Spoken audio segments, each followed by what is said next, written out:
With that, let's shift our attention now. 6 key figures of the Ram Mandir movement are among this year's Padma awardees. They have been conferred with the top honor in the categories of social work, architecture, literature, among others. In fact, Chandrakant Sompura, the 81-year-old architect of the Ram Mandir in Ayodhya, has been conferred with the Padma Shri Award. Sadhvi Ratambara, one of the key faces of the Mandir movement, has been awarded the Padma Bhushan for social service. She resides in Vrindavan, where she runs Vatsalya Gram Sanstha, an NGO that works for the poor children, young girls and elderly women. Hundreds of children are given free education in the institution, where women are also given free accommodation and food. Acharya Keshore Kunal, former IPS officer, philanthropist and prominent spiritual and social figure, has also been posthumously conferred the Padma Shri for his selfless service to society. He was one of the founding members of the Ayodhya Ram Mandir Trust and the chief of the Bihar State Religious Board.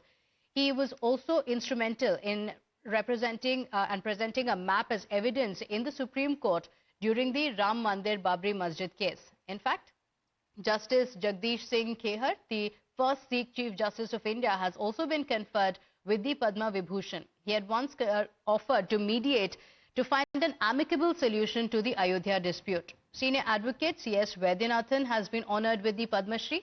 He argued on behalf of Lord Ram during the course of the legal battle and took it through the archaeological evidence and argued that Babri Masjid was built on a temple in the 16th century.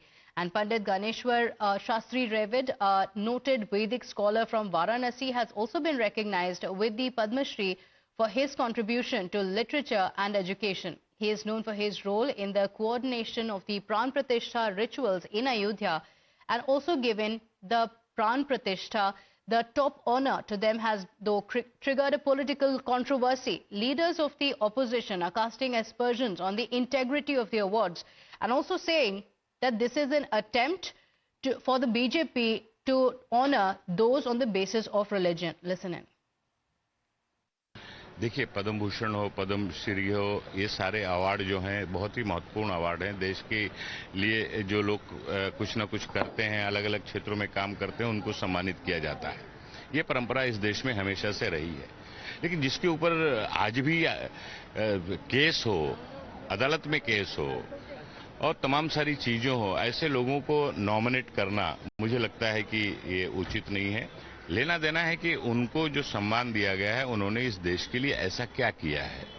जिनके ऊपर chargesheet file हुई है, ऐसे लोगों को अगर इतने बड़े सम्मान से सम्मानित किया जाता है तो उस सम्मान का ही अपमान है।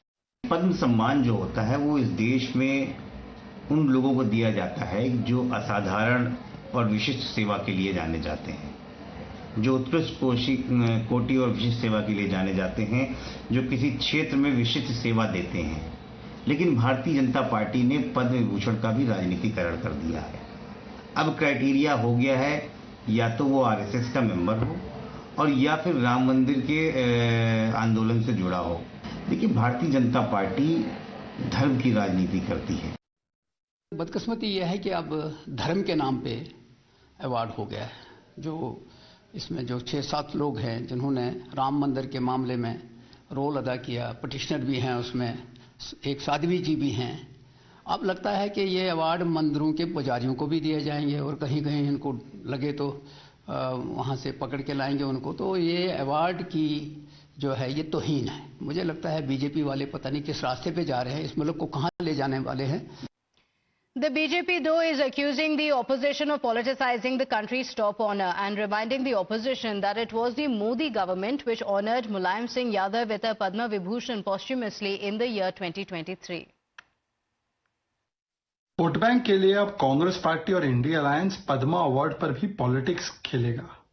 पद्मा अवार्ड्स दिए गए अनेकों लोगों को, उसमें कई ऐसे लोग थे जिन्होंने राम मंदिर के लिए, राम मंदिर अभियान में योगदान दिया।